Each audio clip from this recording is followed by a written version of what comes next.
Question number 35 आपका है इस तरीके से कि बोल रहा है, if the nitrogen atom has electronic configuration 1s7।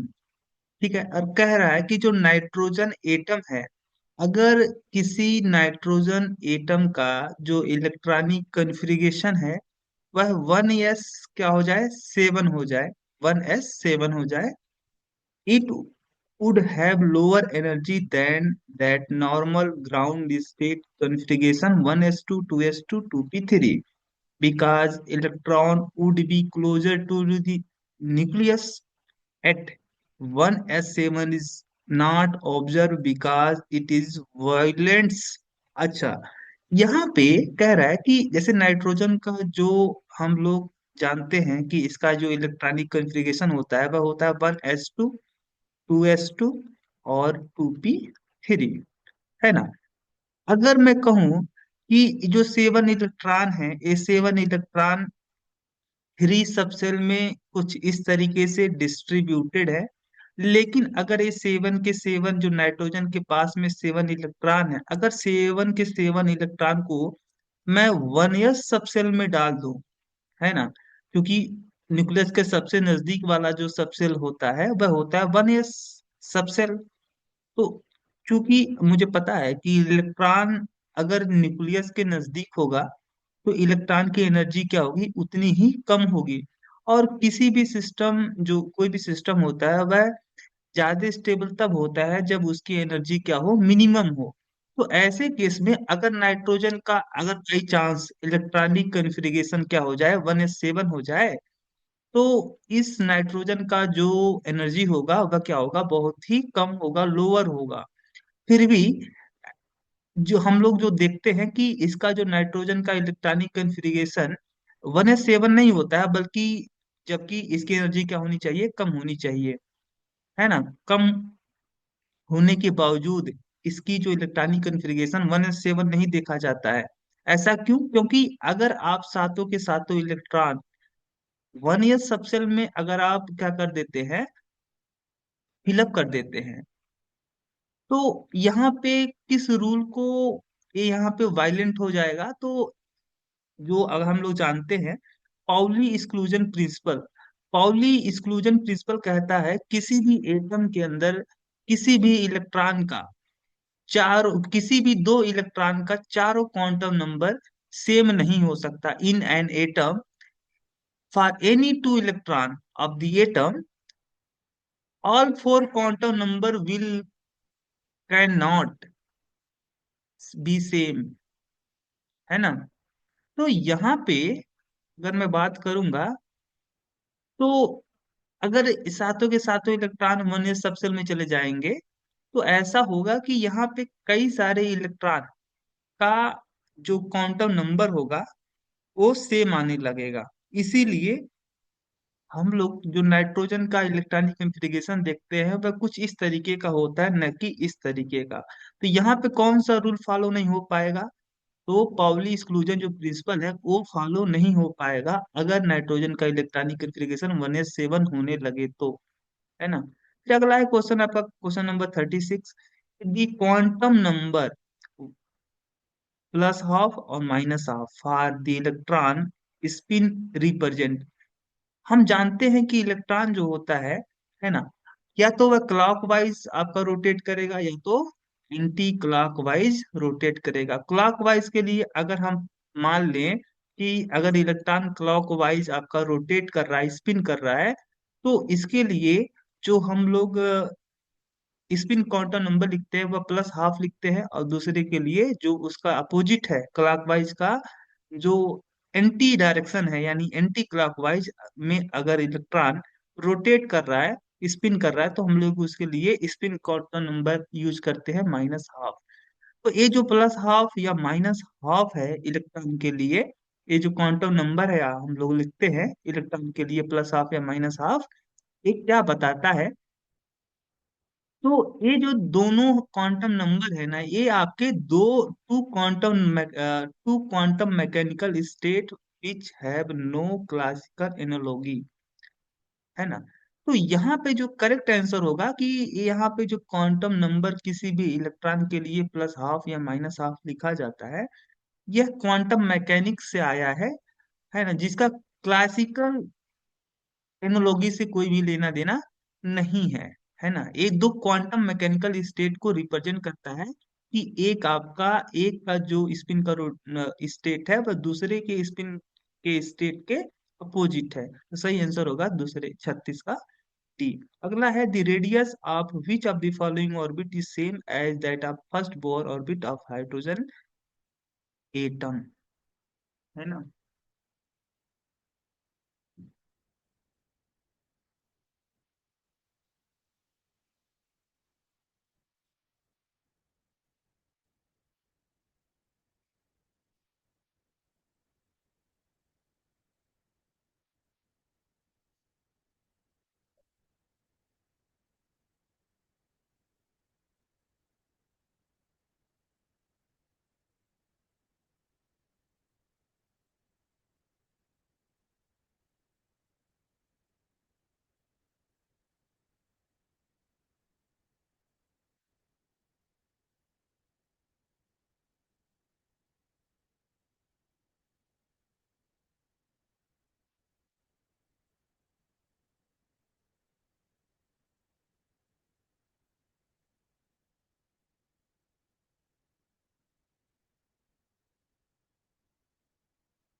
आपका क्वेश्चन नंबर 37 बोल रहा था कि the radius of which of the following orbit is same as that of first Bohr orbit of hydrogen atom. तो हाइड्रोजन एटम का जो first orbit होता है, हाइड्रोजन एटम में एक प्रोटॉन होता है और एक क्या होता है, इलेक्ट्रॉन होता है। और जो इलेक्ट्रॉन होता है वह कहाँ पे होता है, आपका फर्स्ट ऑर्बिट में होता है।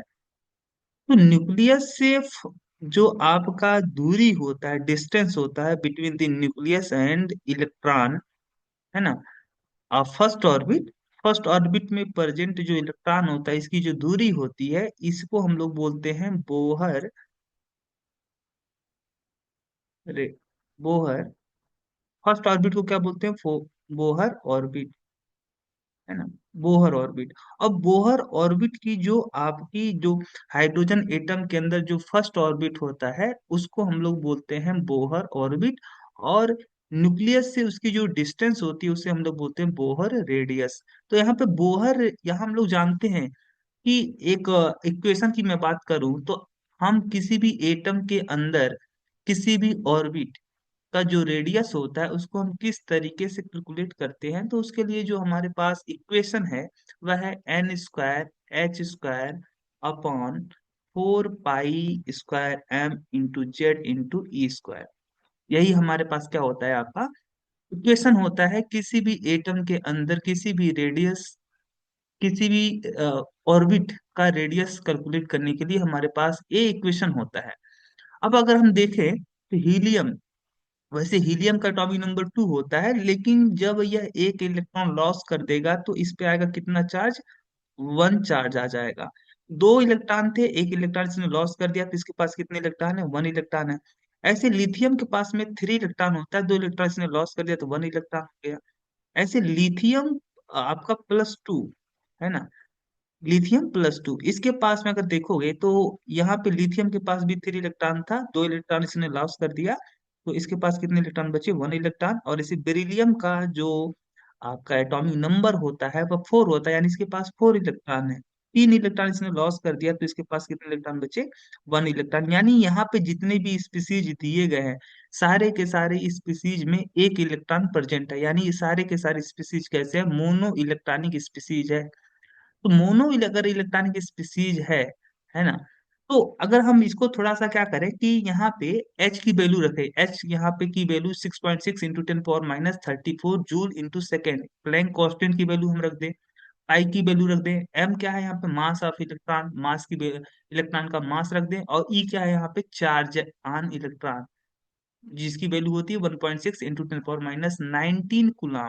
तो एक बार सारी वैल्यू हम रख दें, है ना, तो on putting the value of H I M E, तो हमारे पास एक जनरल इक्वेशन आता है क्या, कि यहाँ पे क्या आएगा हमारे पास 0.529 into N square upon Z, है ना। ये जो भी वैल्यू आएगी ये एंगस्ट्रॉन में आएगी, कहाँ पे आएगी, एंगस्ट्रॉन में आएगी, है ना। तो अगर आप बोहर बोहर ऑर्बिट का रेडियस की बात करते हो, आप बोहर ऑर्बिट रेडियस, है ना, बोहर ऑर्बिट रेडियस बात करते हो, तो चूंकि बोहर ऑर्बिट जो होता है वह हाइड्रोजन के लिए यूज किया जाता है, तो हाइड्रोजन एटम के लिए जेड की वैल्यू कितनी होती है, 1 होती है। यहाँ पे अगर आप रखोगे Z = 1, और वो भी आप चूंकि बोहर ऑर्बिट कैसा होता है, फर्स्ट ऑर्बिट होता है, यानी N = 1 होगा। आर की वैल्यू क्या आएगी आपकी 0.529 एंगस्ट्रॉन, यानी हाइड्रोजन एटम का जो आपका फर्स्ट ऑर्बिट होता है, इसका जो रेडियस आता है, यानी बोहर ऑर्बिट का जो रेडियस आता है वो होता है 0.5929 यही होता है इसका, है ना। अब चूंकि यहाँ पे अगर हीलियम की बात करते हो, तो हीलियम के केस में जेड की वैल्यू क्या होगी, 2 होगी, है ना। और यहाँ पे एन की वैल्यू क्या बोल रहा है, कि एन की वैल्यू 2, यानी दूसरे ऑर्बिट की बात कर रहा है, तो आर इजकल टू यहाँ पे देखोगे तो क्या हो जाएगा 0.529 इंटू जेड यहाँ पे देखोगे एन एन की वैल्यू क्या है यहाँ पे 2 है, तो इसका मतलब यहाँ पे 2 का स्क्वायर और डिवाइड बाई जेड, जेड की वैल्यू कितनी है, 2 है, तो यहाँ से 2 से 2 आपका क्या हो जाएगा, कट जाएगा, फिर भी 2 बच जाएगा, यानी इस क्वांटिटी का 2 गुना आपकी वैल्यू आएगी, यानी ये आपका हीलियम आयन का जो सेकेंड ऑर्बिट होगा, इसका जो रेडियस होगा वह बोहर रेडियस से मैच नहीं करेगा, तो ए ऑप्शन तो गलत हो गया। लिथियम के केस में देखोगे तो लिथियम के केस में जेड की वैल्यू जो होती है 3 होती है, तो यहाँ पे 0.529 इंटू 3 का स्क्वायर और डिवाइड बाई एन की वैल्यू कितनी बात कर रहे हैं, एन की वैल्यू 2 बात कर रही है, तो ए भी वैल्यू आपका बोहर रेडियस के इक्वल नहीं आएगा, है ना। मुझे बोहर रेडियस के लिए क्या चाहिए, 0.29 एंगस्ट्रॉन चाहिए। अब लिथियम के लिए बात करें, तो लिथियम के लिए देखोगे तो लिथियम के केस में आपका, लिथियम के केस में क्या होने वाला है, लिथियम के केस में आपका जेड की वैल्यू क्या हो जाएगी, 3 हो जाएगी, और जैसे ही आप लिखोगे 0.29 इंटू, तो आपकी यहाँ पे देखो एन की वैल्यू क्या है, 3, तो 3 का स्क्वायर और डिवाइड बाई जेड, जेड की वैल्यू क्या है यहाँ पे है लिथियम के लिए 3 है ना, लिथियम के लिए जो जेड की वैल्यू है 3 है, तो ये भी वैल्यू आपकी 3 गुना ज्यादा आएगी in compare to hydrogen atom के लिए बोहर ऑर्बिट का रेडियस जो होगा उससे 3 गुना ज्यादा आएगा। अब यहाँ पे बेरिलियम की बात करोगे, तो बेरिलियम के केस में क्या होने वाला है आपका, बेरिलियम के केस में यहाँ पे 0.529 इंटू, दो बेरिलियम का एटॉमिक नंबर कितना होता है, तो 4 होता है, 4 का स्क्वायर डिवाइड बाई एन की वैल्यू यहाँ पे 2 है, ये भी मैच नहीं कर रही है। हम्म,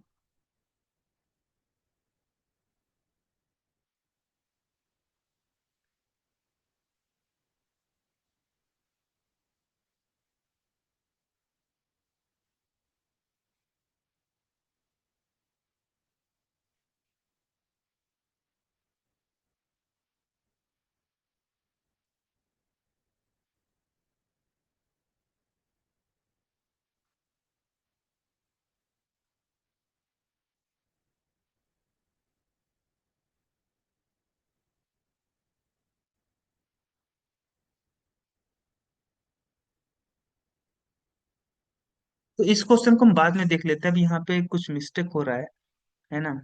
इस क्वेश्चन को मैं यहाँ पे बाद में देख लूंगा, क्वेश्चन नंबर 37 यहाँ पे कुछ मिस्टेक हो रहा है।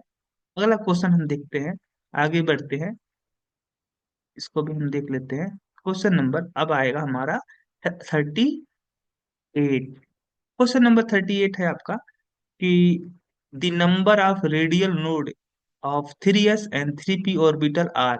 तो 3s जो आपका ऑर्बिटल है, इसमें मुझे पता करना है कि कितने रेडियल नोड आएंगे। तो रेडियल नोड के लिए हम लोग क्या करते हैं, n-l-1। n की वैल्यू यहाँ पे क्या है, 3 है।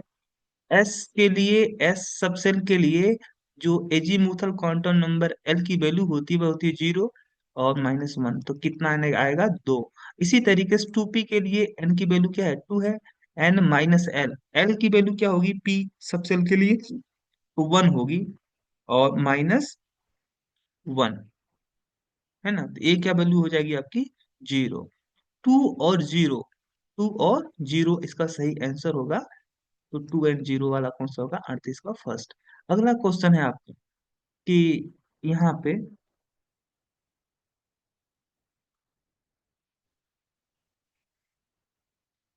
अगला क्वेश्चन कौन सा है भाई। अगला क्वेश्चन है 39 कि the kinetic energy of an electron in second Bohr orbit of hydrogen atom. A0 यहाँ पे क्या है, बोहर रेडियस है। तो कह रहा है कि kinetic energy of an electron in second Bohr orbit of hydrogen atom. तो हाइड्रोजन एटम के अंदर एक प्रोटॉन है और आपका ए फर्स्ट ऑर्बिट है और ये आपका है सेकेंड ऑर्बिट। हाइड्रोजन एटम के अंदर कितना आपका एक इलेक्ट्रॉन होता है, तो केवल एक इलेक्ट्रॉन होता है ना। लेकिन अगर मान लो कि इस हाइड्रोजन के लिए यहाँ पे जो सेकंड ऑर्बिट है इसमें इलेक्ट्रॉन प्रेजेंट है, तो वो हाइड्रोजन एटम के अंदर अगर इलेक्ट्रॉन सेकंड ऑर्बिट में प्रेजेंट है, तब उसकी काइनेटिक एनर्जी क्या होगी, इसकी वैल्यू पूछ रहा है। तो हम जानते हैं काइनेटिक एनर्जी की वैल्यू होती है ½ mv²। Kinetic energy equal to क्या होता है, ½ mv²। ½ mv², तो ½ mv²। अच्छा, इसके साथ ही साथ हम जानते हैं कि बोहर ने कहा था कि इलेक्ट्रॉन केवल उन्हीं ऑर्बिट में आपका रिवॉल्व करेगा जिस ऑर्बिट के लिए एंगुलर मोमेंटम की जो वैल्यू होती है, यानी mvr is equal to NH/2 pi. Electron केवल उन्हीं ऑर्बिट में रिवॉल्व करेगा जिस ऑर्बिट के लिए एंगुलर मोमेंटम की वैल्यू h/2 पाई के होल मल्टीपल होगी, है ना। केवल इलेक्ट्रॉन उन्हीं ऑर्बिट में रिवॉल्व कर पाएगा जिस ऑर्बिट के लिए एंगुलर मोमेंटम की वैल्यू h/2 पाई के होल मल्टीपल होगा। तो यहाँ पे n की वैल्यू, चूंकि दूसरे ऑर्बिट की बात कर रहा था, n की वैल्यू 2 हो जाएगी, h/2 पाई हो जाएगी mvr, है ना। तो अगर इस तरीके से देखोगे तो यहाँ पे v की वैल्यू जो आने वाली है वह क्या होगी आपकी, तो v की वैल्यू आ जाएगी आपकी यहाँ से h/पाई, और a आपकी वैल्यू m×r कहाँ पे चला जाएगा, नीचे चला जाएगा। तो यहाँ पे क्या हो जाएगा, हाफ m। v की वैल्यू क्या आ जाएगी, h/m आई m r का होल स्क्वायर। तो यहाँ पे क्या हो जाएगा, ½ mh² अपान पाई² m² और r²। और यहाँ पे अभी हमने जस्ट एक इक्वेशन पढ़ा था, आर की वैल्यू कैलकुलेट करने के लिए, किसी भी ऑर्बिट का रेडियस कैलकुलेट करने के लिए। तो हमने वहाँ, अच्छा, आर की वैल्यू हम हाइड्रोजन एटम के लिए बात करते हैं, तो हम वैल्यू क्या थी, 0.0529, 0.529 इंटू आपका क्या था, n², यही था ना। तो यहाँ पे अगर आर की वैल्यू हम ए रख दें, ए वैल्यू अगर हम रख दें आर की वैल्यू, तो क्या हो जाएगी, देखिए, ½ mh² अपॉन पाई² m×r² की जगह क्या रखेंगे, 0.5। अच्छा, इसी को तो अगर हम बात करें कि यहाँ पे कह रहा है कि ए नॉट क्या है, यहाँ पे वो इज बोहर रेडियस, यानी एन की वैल्यू जो फर्स्ट होगी, है ना, एन की वैल्यू क्या हो जाएगी आपकी, फर्स्ट होगा, एक होगा। यानी एन की वैल्यू जब एक होगा तब उस समय जो आपका रेडियस आता है उसे हम बोलते हैं बोहर रेडियस। आर, यानी यहाँ पे आर अगर मैं लिखूं इसे, आर इजकल टू, तो मैं ऐसे लिख सकता हूँ A0 × n²। इसको ऐसे लिख सकता हूँ, बिल्कुल लिख सकता हूँ। क्यों लिख सकता हूँ, क्योंकि जब एन की वैल्यू वन रखोगे तो आएगी 0.2529, इसे हम ए नॉट बोलेंगे, है ना। अगर आप रखते हो, मान लो कि एन की वैल्यू वन रखते हो, तो ए नॉट की आर की वैल्यू क्या आ जाएगी, ए नॉट की इक्वल आ जाएगी। अगर एन की वैल्यू टू रखोगे तो जो आर की वैल्यू आएगी वह होगी ए नॉट का 4 गुना, है ना। तो हम यहाँ पे लिख सकते हैं क्या, इसको हम लिख सकते हैं A naught N square, A naught N square लिख सकते हैं,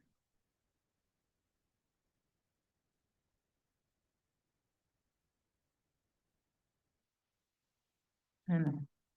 अच्छा, इस साथ ही साथ अगर यहाँ पे देखोगे तो अगर हम एन की वैल्यू यहाँ पे क्या करें ना, अ, यहाँ पे एन,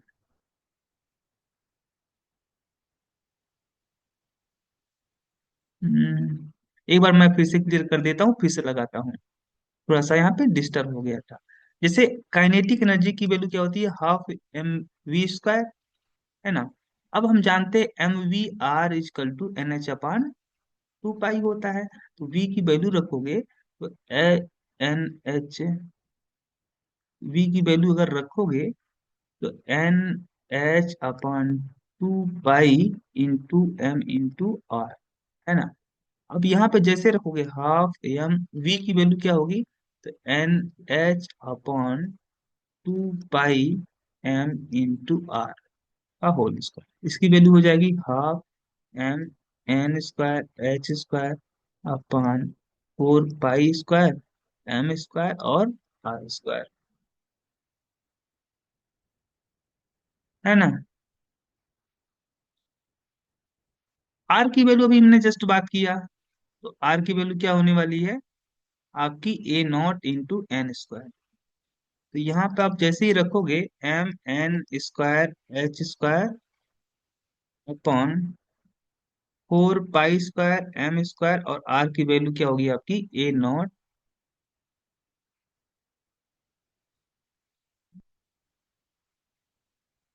ए नॉट और एन स्क्वायर का होल स्क्वायर, है ना। तो यहाँ पे क्या हो जाएगा, M N square H square upon, यहाँ पे देखो चार दूनी आठ, तो आठ pi square M square A nought का स्क्वायर और एन पे पावर फोर। अब यहाँ से अगर आप ऐसे सिंप्लीफाई करोगे तो भी इसका बनेगा एम स्क्वायर एम एन, यहाँ पे देखो एन स्क्वायर और एन पे पावर फोर, यहाँ पे M H square upon eight pi square M square. अच्छा, एम से एम यहाँ पे कट जाएगा तो यहाँ से एम हटा सकते हैं हम लोग, सिंपली एम लिख सकते हैं और ए नॉट का स्क्वायर और एन, है ना। अब एन की वैल्यू जैसे ही आप टू रखोगे, क्योंकि दूसरे ऑर्बिट की बात कर रहा था, तो यहाँ पे हो जाएगा H square upon eight pi square M A nought into N की वैल्यू टू होगी तो यहाँ पे टू का स्क्वायर हो जाएगा, तो एच स्क्वायर अपॉन आठ चौके बत्तीस, तो बत्तीस क्या हो जाएगा pi square M A nought. तो सही आंसर इसका आने वाला है सी वाला। तो हमने देखा कि हाइड्रोजन एटम में जो सेकंड आपका ऑर्बिट है, इसमें प्रेजेंट इलेक्ट्रॉन का काइनेटिक एनर्जी की वैल्यू कितनी आई, तो H square upon 32 pi square M A nought का स्क्वायर। अगला क्वेश्चन है मेरा कि कह रहा है कि the maximum number of electron in a subshell is given by the expression. तो किसी भी सबसेल के अंदर मैक्सिमम कितने इलेक्ट्रॉन हो सकते हैं, तो किसी भी सबसेल के अंदर जो मैक्सिमम नंबर ऑफ इलेक्ट्रॉन हो सकते हैं वह आपका होगा कितना, तो हम्म, अगर आप देखोगे तो एस सबसेल के लिए, एक्स एस सबसेल में केवल एक ऑर्बिटल होता है तो इसमें दो, पी सबसेल में आपके थ्री ऑर्बिटल होते हैं, तो यहाँ पे मैक्सिमम नंबर ऑफ इलेक्ट्रॉन कितने हो जाएंगे, सिक्स हो जाएंगे, है ना। अगर इसमें से एक आप देखोगे तो फोर एल प्लस टू, देखिए आप इसको आप ध्यान दीजिए। तो यहाँ पे एल की वैल्यू अगर जीरो रख दोगे, यानी एस सबसेल की बात करते हो, तो 4 × 0 + 2, यानी इसमें कितने इलेक्ट्रॉन आएंगे? 2 इलेक्ट्रॉन, यानी एस सबसेल में कितने इलेक्ट्रॉन? दो इलेक्ट्रॉन। अगर आप देखते हो पी सबसेल, पी के लिए एल की वैल्यू क्या हो जाती है? 1 हो जाती है, तो × 1 + 2, यानी कितने इलेक्ट्रॉन आ जाएंगे? 6 इलेक्ट्रॉन आ जाएंगे। इसी तरीके से अगर डी सबसेल के लिए देखोगे, तो डी सबसेल के लिए एल की वैल्यू 2 हो जाएगी, +2, है ना। इसी एल की जगह क्या रख दोगे? 2, तो यहाँ पे आ जाएगा 10। इसीलिए आप अगर एफ सबसेल की बात करते हो, तो एफ सबसेल के लिए एल की वैल्यू कितनी होगी आपकी? 3 होगी, है ना। और +2, तो 4×3 = 12, 2 14, 14 इलेक्ट्रॉन। यानी सही आंसर इसका बैठ रहा है आपका 40 का फर्स्ट। 4l + 2 आपका मैक्सिमम नंबर ऑफ इलेक्ट्रॉन हो सकता है किसी भी सबसेल के अंदर। कोई भी सबसेल मैक्सिमम कितने इलेक्ट्रॉन रख सकता है? तो 4l + 2। अगला क्वेश्चन है कि the transition of electron in hydrogen atom that emit the maximum energy. कौन सा ट्रांजिशन जो होगा, किस ट्रांजिशन के दौरान, हाइड्रोजन एटम के अंदर किस ट्रांजिशन के दौरान जो एनर्जी रिलीज होती है वो मैक्सिमम होती है ना। तो एक चीज मुझे यहाँ पे समझ लेना चाहिए कि जैसे जैसे हम लोग क्या करते हैं, न्यूक्लियस से दूर जाते हैं, है ना, जैसे जैसे हम लोग क्या करते हैं, न्यूक्लियस से दूर जाते हैं, वैसे ही एडजेसेंट सेल के बीच का जो एनर्जी डिफरेंस होता है वह क्या होता है? डिक्रीज हो जाता है। तो जैसे हम यहाँ पे क्या बोलेंगे कि as the distance increases increases from the nucleus from the nucleus as the distance from as the distance increases from the nucleus, the energy difference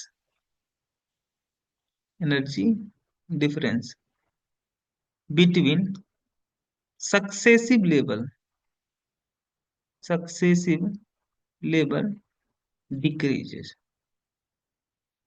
है ना।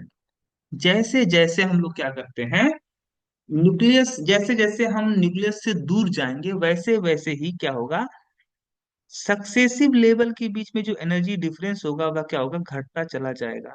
तो सबसे ज्यादा जो एनर्जी आप देखोगे, तो 3 और 2, दूसरे तीसरे सेल की बात हो रही है और दूसरे सेल की बात हो रही है, तो तीसरा और दूसरा सेल की बात हो रही है। अगर इलेक्ट्रॉन आपका थर्ड सेल से दूसरे सेल में आए, तब उस समय जो एनर्जी रिलीज होगी उसके बारे में बात किया जा रहा है। यहाँ पे 4 to 3 आ रहा है, तो यहाँ पे देखोगे अगर 4 से 3 आ रहा है, फोर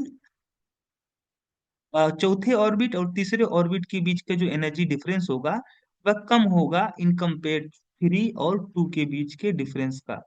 अब फिर यहाँ पे है 5 to 4, है ना। तो यहाँ पे कह रहा मैक्सिमम एनर्जी, तो मैक्सिमम एनर्जी कब रिलीज होगी? जब आपका किन्हीं दो सेल के बीच का जो गैप होगा, एनर्जी गैप, वह मैक्सिमम होगा, तभी वहां पे जो एनर्जी इमिट होगी वह मैक्सिमम होगी। तो यहाँ पे सबसे ज्यादा एनर्जी डिफरेंस कहाँ पे है? तो सबसे ज्यादा जो एनर्जी डिफरेंस होगा वह होगा आपका 3 to 2।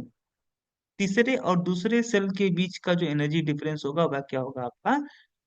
सबसे ज्यादा होगा, यानी इन दोनों के बीच बीच की बात करोगे, तीसरे सेल और दूसरे सेल के बीच का जो एनर्जी डिफरेंस होगा वह सबसे ज्यादा होगा। इसीलिए जब इलेक्ट्रॉन थर्ड सेल से दूसरे सेल में आपका ट्रांजिट होगा, तो उस समय जो एनर्जी रिलीज होगी वह सबसे ज्यादा एनर्जी रिलीज होने वाला है। सही आंसर होगा आपका 40 का फर्स्ट। अगला है क्वेश्चन आपका, क्वेश्चन नंबर 42। क्वेश्चन नंबर 42 क्या बोल रहा है आपका? क्वेश्चन नंबर 42 बोल रहा है कि the E/M ratio for cathode ray depend upon.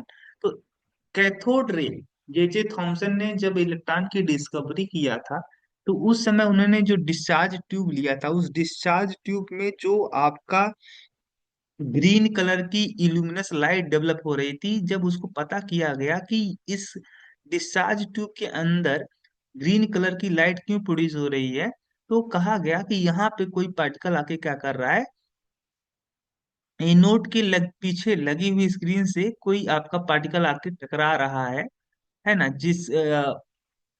इस कारण से यहाँ पे फ्लोरेसेंस फिनोमेना के कारण से ग्रीन कलर की लाइट प्रोड्यूस हो रही है। तो वहां पे जो कैथोड रे था, बाद में पता किया गया कि जो कैथोड रे था वह निगेटिव चार्ज पार्टिकल से मिलकर बना था। और कैथोड रे के जो पार्टिकल थे उनके लिए जब E/m की वैल्यू निकाली गई तो वो एक फिक्स वैल्यू आई, है ना। तो यहाँ पे कह रहा कि जो आपके कैथोड रे है, कैथोड रे के लिए जो E/m की वैल्यू आती है वो किस बात पे डिपेंड करती है।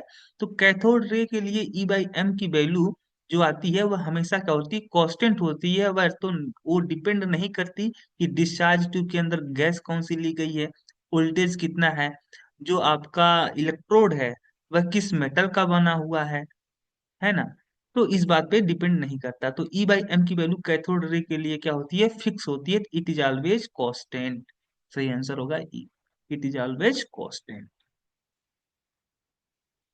अगला क्वेश्चन है आपका